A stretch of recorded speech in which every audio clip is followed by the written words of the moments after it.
Welcome in, nerds, and Happy New Year. I don't know if you've got a chance to be able to get out to the movie since Christmas, but the Bob Dylan movie came out, and there's no chance that I wasn't going to talk about it at all. And obviously, it's a biopic about Bob Dylan during his meteoric rise in the 60s. And a lot of the story, obviously, is about Bob Dylan. But what I will say is that there was a character in the movie that I knew was going to be in the movie, but a character that I didn't really know too much about. And his name is Pete Seeger.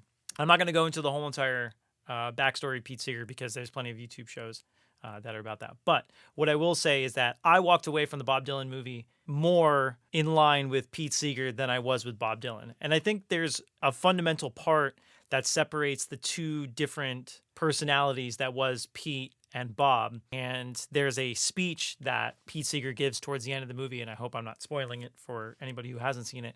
And it's about the Teaspoon Brigade. And essentially the story is, imagine there's a seesaw, and on one side of the seesaw is this bucket, and it's full of rocks. And the other side of the seesaw is another bucket with sand that has holes in it, and it just keeps emptying out, emptying out, emptying out. People come by with teaspoons and start putting the sand back in, putting the sand back in. And it seems futile at first, but then more people come by and they put the sand in, and they put the sand in. And once you get enough people in this teaspoon brigade, all of a sudden, the seesaw levels out. First of all, I want to say I was in full snot tears during this story because I related to this so much. Out of all the things that was in this movie, that was the thing that really got me, because that was about community. And that was about how people believing in a singular thing and working together for a singular cause can be able to make a huge difference. And this is something that I talk about with a lot of people when it comes to local music communities. And anybody that's watching this, because although this is for the vast internet, I know there's only going to be a certain amount of people from our music scene that are going to watch this. But the reality is I don't care. I'm talking to you.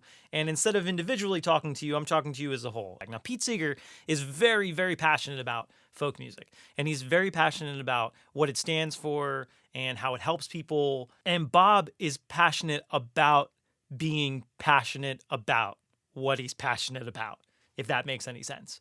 He just wants to do him. And it's funny because that type of mentality is something that I sort of preached in my last video of, don't worry about what other people want, or don't worry about what other people say you need to do. I think that there is a moment where you can just be able to do whatever the hell you want, and it's okay. And I think that type of grasp on your creativity can make such a huge difference moving forward. Pete Seeger goes on to be very aggravated by the whole entire situation because he wanted Bob Dylan to essentially be the person who was going to bring folk music to the next generation.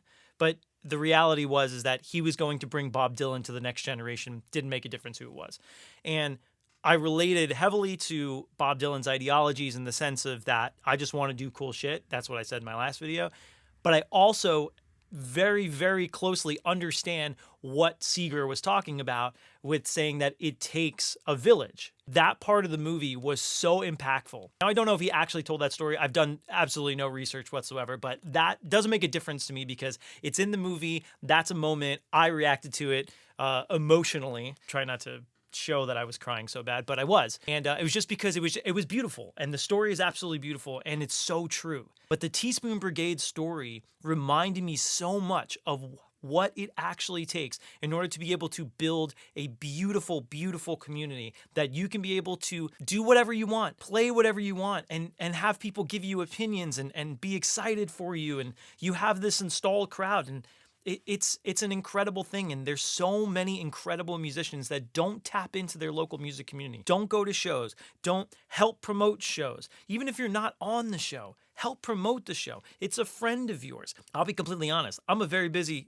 guy. I play a lot of shows. I can't get out to a lot of shows. What I try to do is I try to be involved as much as possible with the things that are going on to be able to make those shows better. And I try my hardest to do that. And there's people out there that will do that as well. You just need to find them. We all need to find those people. We need to create our own teaspoon brigades. And that's why when he told that story, I went off. It's a great movie. If you haven't seen it, it's great. Also, Boyd Holbrook as Johnny Cash, beautiful, absolutely amazing. But this isn't a movie review. I just wanted to be able to sort of get it off my chest how I felt about that part. But if you haven't seen the movie, I highly recommend going to see it. It's very, very good. If you have seen the movie, let me know what you thought about that one scene. If you're in the music community, if you're just a person who just likes movie, maybe that might be an interest of yours. Did you understand how powerful that part is? And I think that's one of the great things about the movie is that in that moment, I think there's probably about 50% of people that understand how actually powerful that story was. To me, it was like I knew that I was on the right path in that moment because someone as legendary as Pete Seeger, now once again, going back, I do not know if he actually told that story, but regardless if he did, a figure that prominent with that thought process means that thought process has been going on for a really long time. And there's some things that we've been doing for a really long time that still work. And community is always one of them. Also, side note, great double feature, Inside Llewyn Davis. I cannot express enough how much I absolutely love that movie. It's a perfect companion with The Complete Unknown. It's about a fictional folk singer in the 1960s, just before the Dylan era. And it's like one of my biggest comfort food movies of all time. It's so good. Highly recommend it.